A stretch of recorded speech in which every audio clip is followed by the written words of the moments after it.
শেষ খবর আমাদেরকে জানাচ্ছেন। আমরা দেখেছি যে এখান থেকে কিন্তু একটি পর্যবেক্ষণ টিম করা হয়েছে, যারা এখান থেকে পুরো রাজধানীর যে প্রবেশ পথগুলো আছে এবং যেখানে অবরোধ হচ্ছে তারা কিন্তু এখান থেকে সেটি মনিটরিং করছেন। এবং আমার পাশে ডান পাশে যে রুমটি রয়েছে এখানে কিন্তু এই মুহূর্তে অবস্থান করছেন হেফাজতে ইসলামের আমির আল্লামা শাহ আহমদ শফি। আমরা জানতে পেরেছি তিনি এখন বিশ্রাম নিচ্ছেন, যেহেতু তিনি একটানা বেশ কয়েকদিন সকাল থেকে রাত পর্যন্ত পরিশ্রম করে গিয়েছেন। এখন তিনি একটুখানি বিশ্রাম নিচ্ছেন। এবং আমরা জানতে পেরেছি যে বিকালবেলা কিন্তু পল্টন বায়তুল মোকাররমের উত্তর গেটে একটি সমাবেশ হওয়ার কথা রয়েছে এবং সেখানে আল্লামা শাহ আহমদ শফি তিনি আমরা জানতে পেরেছি বক্তব্য রাখবেন। এই জন্য তিনি সেখানে প্রস্তুতি গ্রহণ করছেন। আর আমার সাথে এই মুহূর্তে উপস্থিত আছেন ঢাকা মহানগর হেফাজতে ইসলামের নায়েবে আমির বা যুগ্ম আহ্বায়ক জনাব মুফতি মোহাম্মদ তৈয়ব। তা আমরা তার কাছে জানতে চাবো যে আজকে আপনাদের যে এই অবরোধ চলছে, এই অবরোধটা আপনারা ঠিক কতটা পর্যন্ত করতে চান বা কখন শেষ করতে চান, এটা আমাদেরকে জানান। আমাদের এই অবরোধ কর্মসূচি মূলত দুপুর 2টা পর্যন্ত চলবে। যেহেতু আমরা 3টার সময় বাইতুল মোকাররমে সমাবেশের জন্য সরকারের কাছে আবেদন করেছি। আমরা আশা করছি সরকার আমাদের সমাবেশের অনুমতি দিবেন। যদি আমাদের সাংবিধানিক এবং গণতান্ত্রিক অধিকার যদি সরকারে না মানে, অর্থাৎ আমাদের সমাবেশের অনুমতি না দেন, তাহলে আমরা আমাদের সাংবিধানিক অধিকার এবং গণতান্ত্রিক অধিকার, সমাবেশ করার অধিকার, আমরা আমাদের অধিকার বাস্তবায়ন করব। এবং আজকে বিকালে সমাবেশ হবে এবং এমন সমাবেশ হবে যে সমাবেশ হয়তো বিগত দিনের নদী কেউ রেকর্ড ভঙ্গ করবে ইনশাআল্লাহ। তাহলে আপনি বলতে চাচ্ছেন যে যদি সরকার আজকে সমাবেশের অনুমতি নাও দেয় আপনাকে তারপরে সমাবেশ করবেন? হ্যাঁ, অবশ্যই আমরা সমাবেশ করব। আমরা সরকারকে এখন অনুরোধ জানাই, সময় আছে, আপনারা অনুমতি দেন। যদি অনুমতি না দেওয়া হয় তাহলে এর যে পরিস্থিতি সৃষ্টি হবে এর দায়ভার সম্পূর্ণ সরকারের উপরে বর্তাবে। এখানে উনি যেমনটি বলছিলেন যে যদি সরকার অনুমতি না দেয় এবং এই অনুমতি না দেওয়ার জন্য যদি কোনো অপ্রীতিকর অবস্থা সৃষ্টি হয় তার জন্য সরকারই দায়ী থাকবে। এবং তিনি কিন্তু আহ্বান জানিয়েছেন যে সরকার যাতে আজকে বিকেলে সমাবেশ করার অনুমতি দিয়ে তাদেরকে সুশৃঙ্খল ভাবে। জি রাকিব, আপনাকে ধন্যবাদ। দর্শক, আমরা কথা বলছিলাম আমাদের রিপোর্টার মাহমুদ রাকিবের সাথে। তিনি লালবাগ থেকে জানাচ্ছিলেন কেন্দ্রীয় নেতাদের সর্বশেষ বক্তব্য এবং তাদের অবস্থান। রাজধানীর পোস্তগোলায় রয়েছেন আমাদের সিনিয়র রিপোর্টার ইমরান আনসারি। সেখানকার অবস্থা জানতে আমরা এখন কথা বলছি তার সাথে।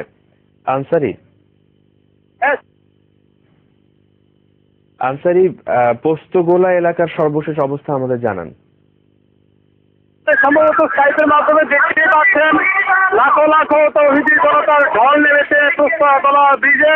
পুরো বৃষ্টি এখন কানায় কানায় পরিপূর্ণ হয়ে উঠে সেই দক্ষিণ দিক পর্যন্ত চলে যাচ্ছে এবং বৃষ্টির কারণে কিছুটা সমাবেশে লোকজন আসা বাধাগ্রস্ত হলো। এখন বৃষ্টি থেমে গেছে, যার কারণে মিছিলের পর মিছিল আসছে। বিভিন্ন এলাকার বিভিন্ন মাদ্রাসার পক্ষ থেকে, বিভিন্ন দরবারের পক্ষ থেকে বিভিন্ন মিছিল আসছে এবং স্মৃতির আজকারে এখানে পুরো এলাকাটি প্রাণবন্ত হয়ে উঠেছে এবং কেন্দ্রীয় নেতৃবৃন্দ এখানে মঞ্চে এসে বক্তব্য রাখছেন এবং তারা বলছেন এই বৃষ্টির উপেক্ষা করে যারা এখানে থাকতে পারবে তারাই ইমানের পরীক্ষায় উত্তীর্ণ হতে পারবে।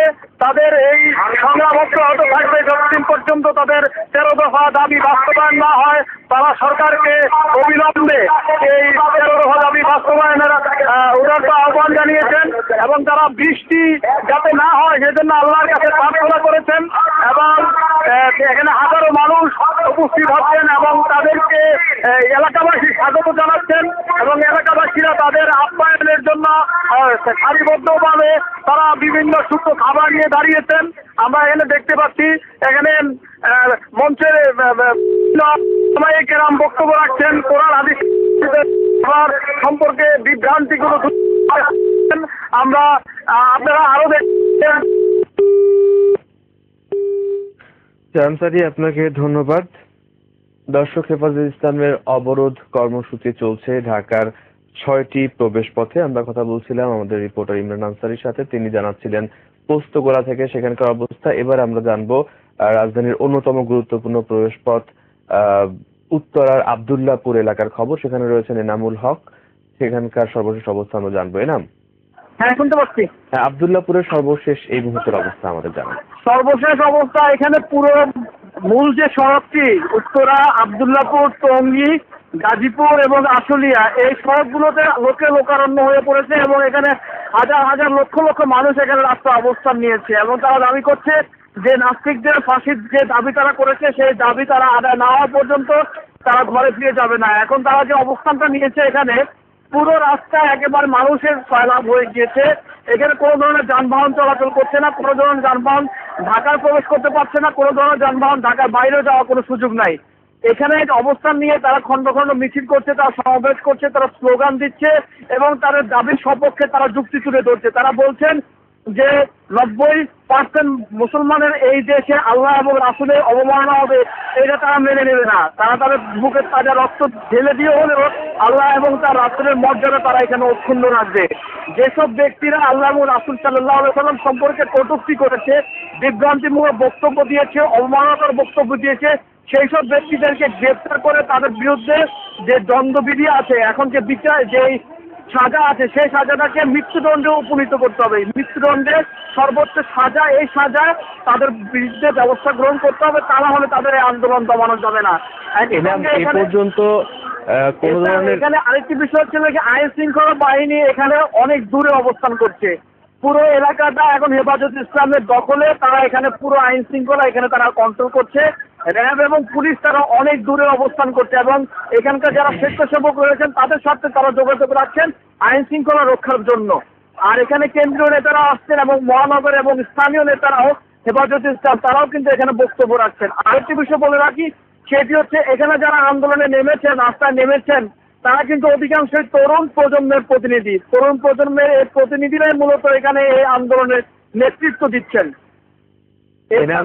এ পর্যন্ত কোনো ধরনের অপ্রীতিকর ঘটনার খবর পেয়েছেন কিনা, অথবা যারা এই অবরোধকে মানে প্রতিরোধ করার ঘোষণা দিয়েছিলেন তাদের কোনো তথ্য? যারা প্রতিরোধের ঘোষণা দিয়েছিলেন তাদের টিকটিকিও এখানে খুঁজে পাওয়া যাচ্ছে না, তাদের কারো উপস্থিতি নাই। আর এখানে কোনো ধরনের অপ্রীতিকর ঘটনা ঘটেনি, এখন পর্যন্ত শান্তিপূর্ণভাবে অবরোধ কর্মসূচি পালিত হচ্ছে। আরেকটি বিষয় এখন আমি আপনাকে বলে রাখি, সেটা হচ্ছে এই অবরোধ কর্মসূচি চলাকালে শুধু এখানে যে মাদ্রাসার ছাত্র এবং শিক্ষকরাই যে এখানে নেমে এসছেন বিষয়টা কিন্তু তা না। এখানে আমি দেখতে পাচ্ছি যে হাজার হাজার সাধারণ মানুষ এখানে কিন্তু তারা নেমে এসছেন এবং তারা কিন্তু এখানে বক্তব্য রাখছেন এবং তারাও কিন্তু এই আন্দোলনের সাথে সম্পৃক্ত হয়েছেন। এখানে যারা হোটেল এবং দোকানপাট খোলা রেখেছে তারা কিন্তু এখানে স্বেচ্ছায় কিন্তু খাবার এখানে সরবরাহ করতে আমরা দেখেছি। আর এখানে যে মার্কেটগুলো রয়েছে। আপনাকে ধন্যবাদ। আমরা আবার আপনার কাছে ফিরে আসবো। দর্শক, এবারে চলে যাব মিরপুরে। সেখানে রয়েছেন আমাদের রিপোর্টার রিয়াদ হাসান, সেখানকার সর্বশেষ অবস্থা জানবো। রিয়াদ। শুনতে পাচ্ছি। রিয়াদ, মিরপুর, গাবতলী এবং এই অঞ্চলের যে অবরোধ চলছে, সর্বশেষ কি অবস্থা সেখানে? স্যার, আমি আপনাদেরকে যেমনটা জানিয়েছিলাম যে সকাল থেকেই হেফাজত ইসলামের কর্মীরা রাজধানীর বিভিন্ন গুরুত্বপূর্ণ প্রবেশ মুখে তারা অবস্থান নিয়েছে এবং সকাল থেকে যে টিপটিপ বৃষ্টি পড়ছিল সেই টিপটিপ বৃষ্টি কিন্তু এখনো মাঝে মাঝে পড়ছে, কিন্তু সব প্রতিকূলতাকে তারা জয় করে আমি যেটা দেখতে পেয়েছি সেটা হচ্ছে আমিন বাজার থেকে শুরু করে একেবারে গাবতলীর মাজার রোড পর্যন্ত। আমি যে স্থানে দাঁড়িয়ে আছি এটি গাবতলীর মাজার রোড। আমার ডান পাশে গাবতলী টার্মিনাল এবং বাম পাশে রয়েছে বিভিন্ন টার্মিনাল। অর্থাৎ এই পুরো জায়গা জুড়ে যতটুকু চোখ যায়, এখান থেকে দাঁড়িয়ে যতটুকু পেছনে চোখ যায়, আপনি যদি একটু খেয়াল করেন সমস্ত জায়গাটুকু জুড়ে হেফাজত ইসলামের নেতাকর্মীরা রাস্তায় অবস্থান নিয়েছেন। তাদের হাতে রয়েছে পতাকা এবং কপালে রয়েছে লা ইলাহা ইল্লাল্লাহু মুহাম্মাদুর রাসূলুল্লাহ খচিত লেখা এবং তাদের হাতে রয়েছে তসবিহ এবং জায়নামাজ। বিভিন্ন স্থানে তারা যেখানে পুলিশ তাদেরকে বাধা দেবার চেষ্টা করছেন ঠিক সেই জায়গাটিতে তারা বসে পড়ছেন এবং বসে তারা লা ইলাহা ইল্লাল্লাহ জিকির ধ্বনিতে তারা চারপাশ মুখরিত করে রেখেছেন। তো এই মুহূর্তে হেফাজত ইসলামের নেতাকর্মীরা আমাদেরকে যেটি জানিয়েছেন যে তারা কোনো সহিংস ঘটনার দিকে তারা প্রবেশ করবেন না যতক্ষণ না পর্যন্ত সরকারের যে পুলিশ বাহিনী তাদেরকে কোনো প্রকার বাধা না দেন।